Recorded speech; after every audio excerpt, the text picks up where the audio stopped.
Hello VC, Jonas here today again to answer a thread. This is an awesome thread, really got my mind going, thinking about it. I saw it 3 days ago and I started to do the list right away. Did a list first that wrapped it up, but I didn't like it, so I scrapped it. It was too poppy in one way. But then I did another one. This is also poppy, but at least in the beginning and the end, I shift genres. So yeah, okay. Andersinstockholms is doing this thread. He's calling it Circle of Musician Challenge. And go back to see his video. He talks about the rules there. But what the thing is, you start with a record. You take a guy on the record. You pick another record from your collection with that guy on, pick another guy on that record, go to the next one, and so forth. And the thing is, with the circle is you have to end with the record you begin with, and in my case, I'm trying to do two separate guys on the same record that I showed first and last. Okay, so I wanted to pick an artist that has made a lot of records, played with a bunch of good musicians, and who's better than Frank Zappa? And in this case, I started off with, or I'm starting off with Overnight Sensation, one of his most known records, loved by all. You know everything about this. You have this. You have played it 100,000 times, so we don't have to talk about it. It's just brilliant. But the guy I'm going with here to begin with is this guy over here. I don't know if you can see that, but that guy is George Duke, playing synth and keyboards on this one. So that's the starter. Okay, we're on our way.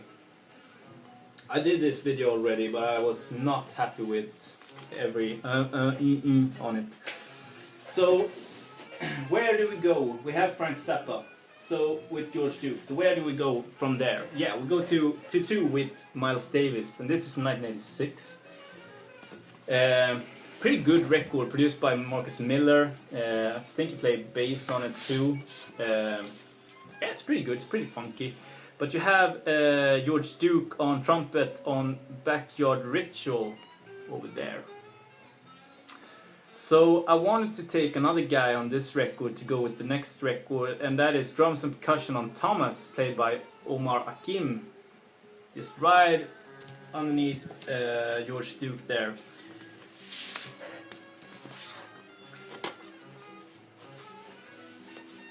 So we have Omar Hakim, and the next one is pretty cool. So we have Zappa and we have Miles Davis. So where do we go from there? We go to a super poppy record, one of the best-selling records of all time, and that is Brothers in Arms. So Omar Hakim is playing on this one with Dire Straits, and that's pretty cool. And this is from 1985, so the year before. And the story is, there's already a guy playing in Dire Straits called Terry Williams, but he couldn't make the drums feel good. So they brought in Omar Hakim to put the drums in for the record, and he did it in 2 days, and everyone was just really pleased with that. They have his name there. And if there's something to remember on this record, you know, it's played too many times to even listen to nowadays, but if there's something to remember on it, it's the drums and the guitar playing. But the drums is just awesome. Now, I found another guy on this one that is just such a good musician that I had to bring him along. And you know what the next record is when I show this.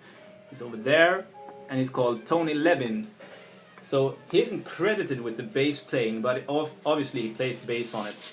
And it doesn't say which track either, but yeah, so Tony Levin, famous bass player who played with, of course, King Crimson.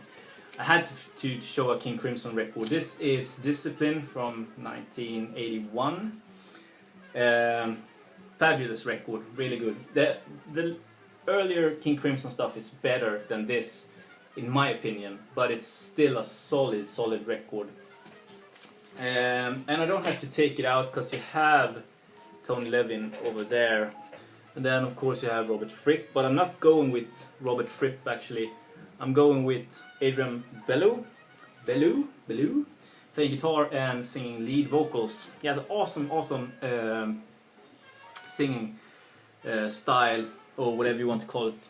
It's really good. And there's his first solo record called Lone Rhino. It's really good. Check that out. Cranberry Juice. So where do we go after King Crimson?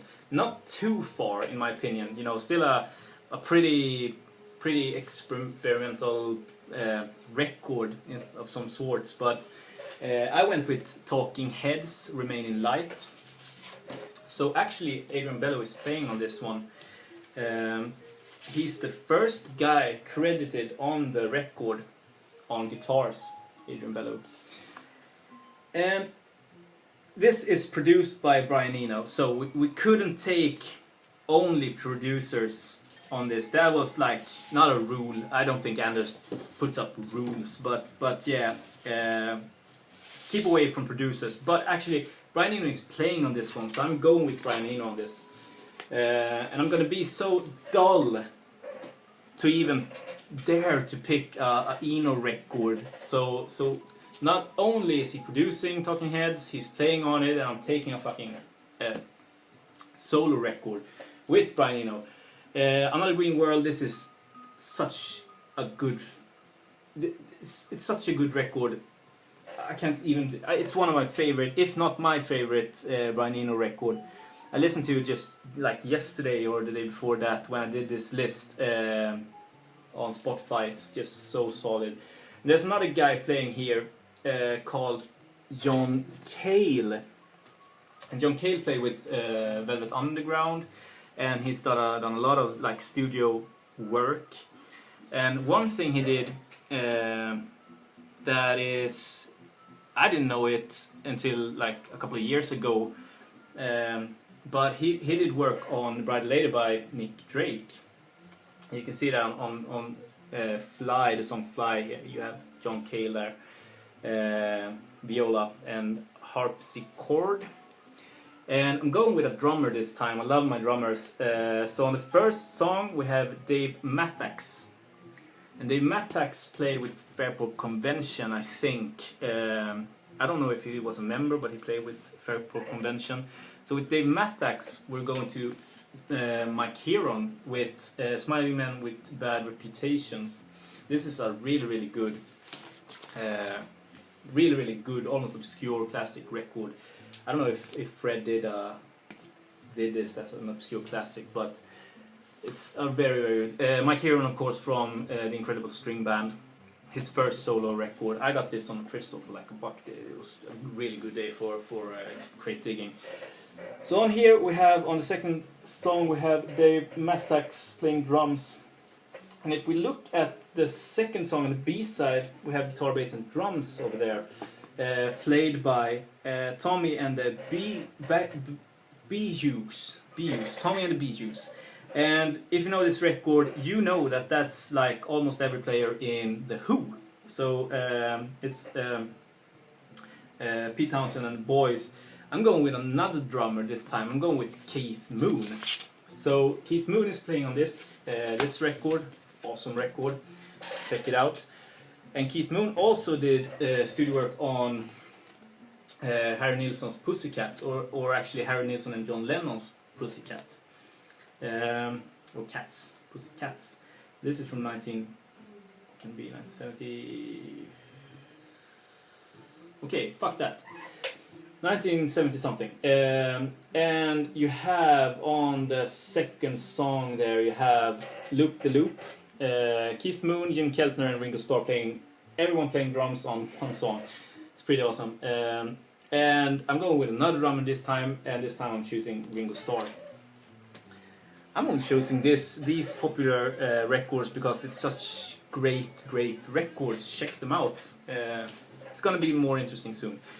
This is an awesome record. It doesn't have the credits on, so you can't tell which players are playing on this, but it has a lot of really, really good players. And the album I'm talking about is Encouraging Words by Bill Preston. Such a great album. Such a great album. Found it in Stockholm when I was creating with Anders. Paid like $20 for it, $18, something like that, and in my opinion that's a killer find. Great condition. So you have a lot of guys playing on here, but Ringo Starr is playing on this one. And again, producer on this one, George Harrison. But George Harrison is playing on this one as well, so I'm choosing George Harrison. George Harrison from the Beatles. And George Harrison also produced and played on Badfingers. This is called Straight Up, their third record, I think. Really, really good record. Now this just has, let me see here, this doesn't have much credits either, more than produced by Todd Rundgren, and some songs are produced by George Harrison.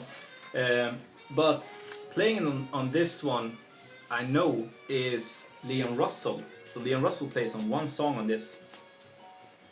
And Leon Russell also plays on Delaney and Bonnie on tour.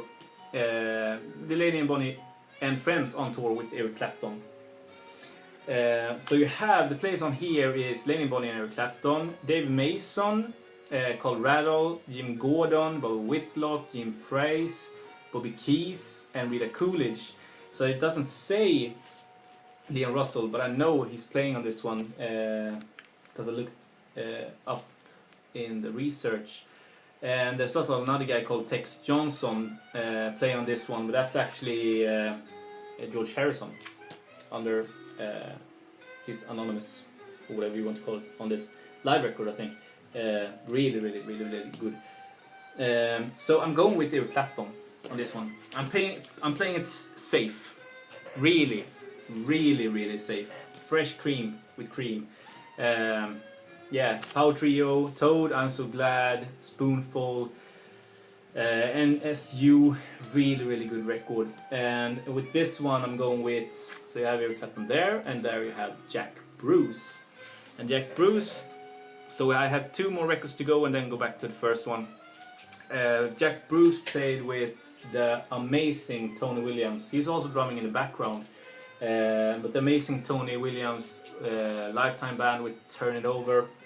And you have Jack Bruce there. And with him is a very hungry guitar player called Johnny McLaughlin. So of course McLaughlin played on, or with, or am, or whatever, Mahavishnu Orchestra. And this is Apocalypse with the London Symphony Orchestra, 1974. There's a photo of the musicians, so a bunch of really great musicians. Produced by George Martin, the Beatles producer. Michael Walden on drums. You have John McLaughlin here, credited as Mahavishnu. And over there is our guy that's gonna wrap this up. There's Mr. Jean-Luc Ponty. And Jean-Luc Ponty is actually also playing along with George Duke right over there. So there's George and there's Jean-Luc Ponty on Overnight Sensation with Frank Zappa. So that's the circle completed. You can turn this off now. So I'm a little bit disappointed that I didn't go over more genres, and especially over countries. It was so cool. Anders is really doing a good job on going through different countries. So I wish I could do that, and I'm already planning on a new list. I want to try to do this more because it's really challenging to do this. You know, you have the internet, but trying to come up with it yourself, and then you know, take internet as help. I can't talk. So hopefully I can do another one where I go through more genres and more countries, but that's just wishful thinking, maybe. Thank you so much for the thread, Anders. It was awesome, really, really fun to do, and yeah, I'll see you around. Have a good day. Bye.